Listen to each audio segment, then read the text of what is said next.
Hi world, hi YouTube. This is Sabrina in China. Welcome back to my channel. If you're new here, thank you so much for joining. Guys, before I start the video, remember to like, share, and subscribe to my channel.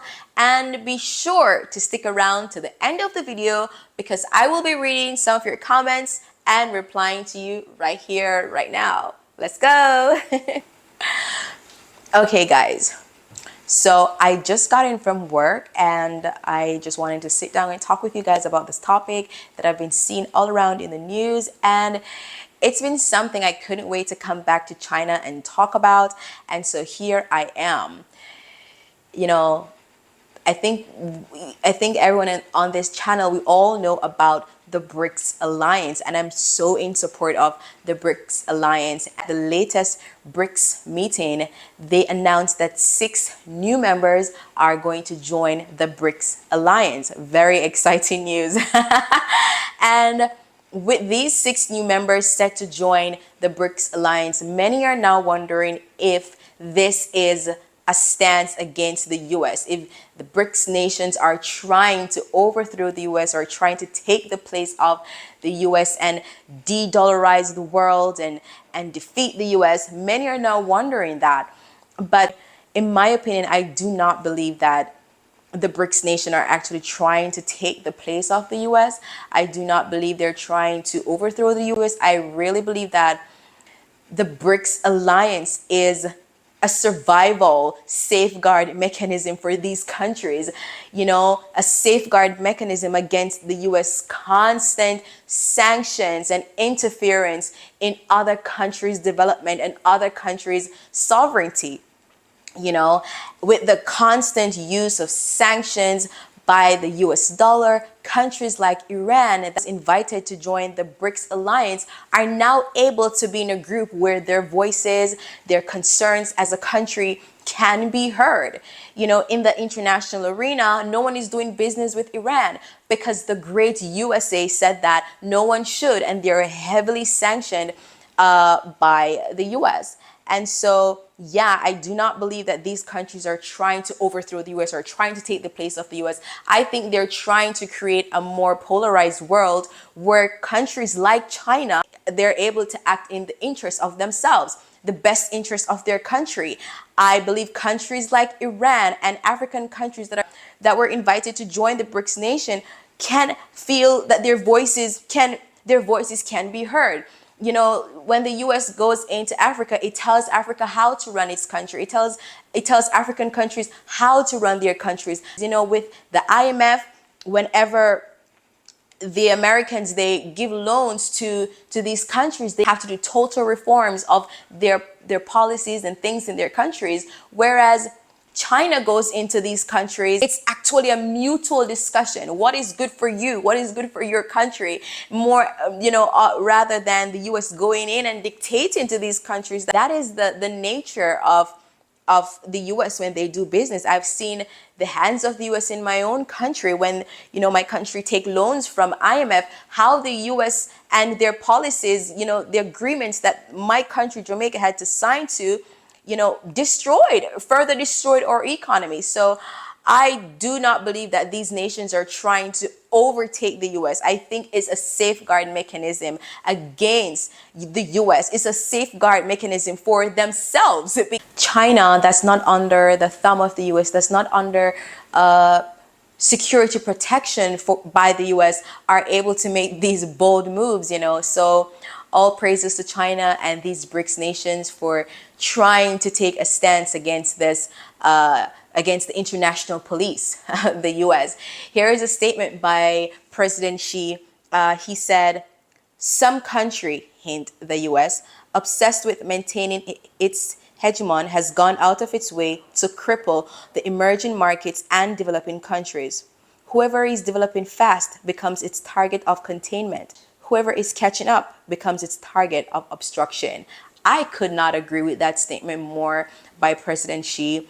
And this is so true. Like, any country that dares to threaten the hegemon and the space and place of the US in this international arena becomes the target. And then you start to see on mainstream media in the US how they tarnish these countries and they weaponize the media to talk crap about China, because now I really believe they're threatened by the development of China. How was China able to develop so much in less than 40 years?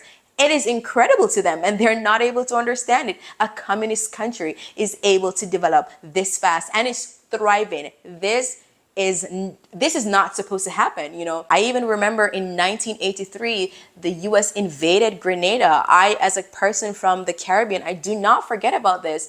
I read and studied about this and they put it in the media that they invaded because of security reasons for American nationals. But actually, the fact is they invaded Grenada because Grenada was growing and developing economically and cooperating with Cuba. And the US could not accept a communist or socialist state in its backyard. And that was the statement by the US. They could not accept communist socialist country in their backyard. So they invaded Grenada and totally destroyed that growing, developing country's economy. So I do not believe these countries are trying to take the place of the US. I do not believe they're trying to take over the US. I do not believe they're trying to dethrone the US. In fact, China is a very peace-loving country. China constantly respects the sovereignty of other countries. China is not trying to dethrone the US.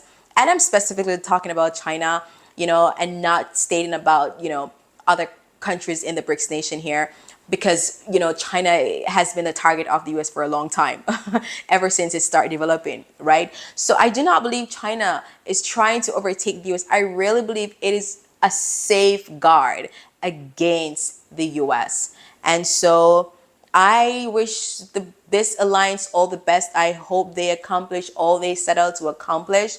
And for those countries that were invited to join, I hope they do join, and there will be a larger and bigger, better BRICS alliance, and we will see a more polarized world in the near future.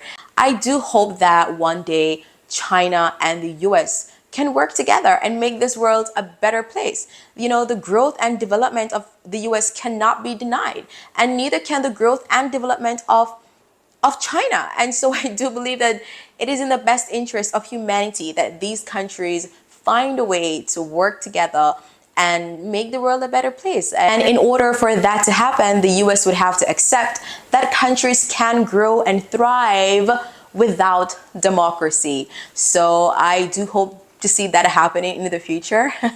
Well, let me know what you guys think. Do you believe that the US will accept that China is a great communist country and that is okay?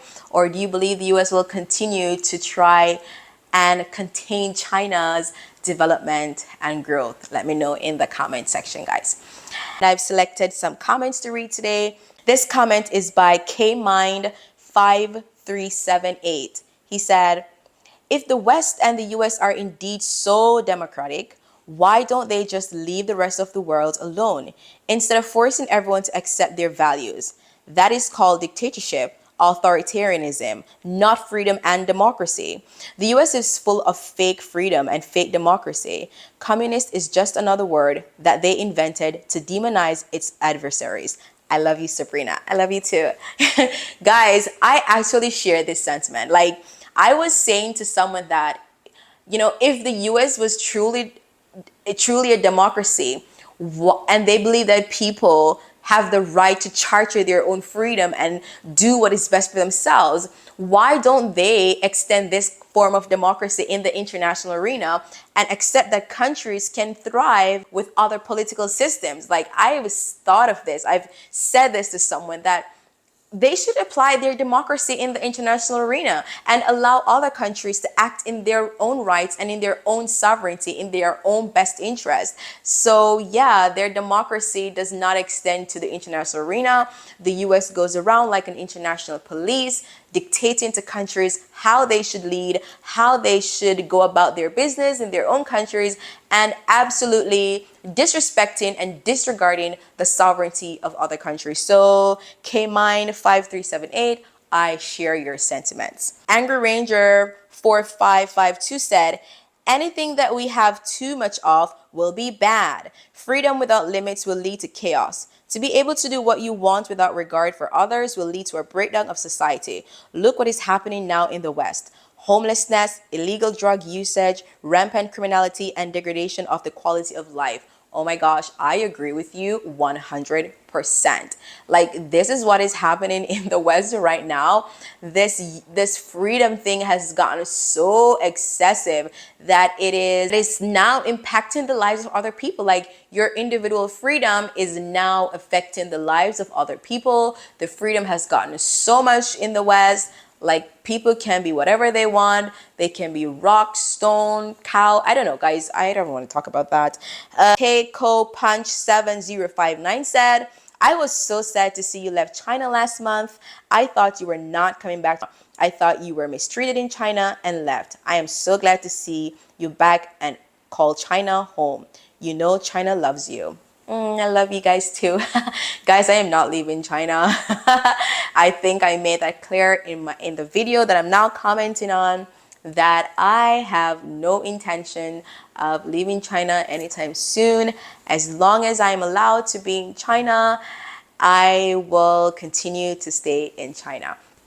Guys, that is it for my video. Thank you so much for watching.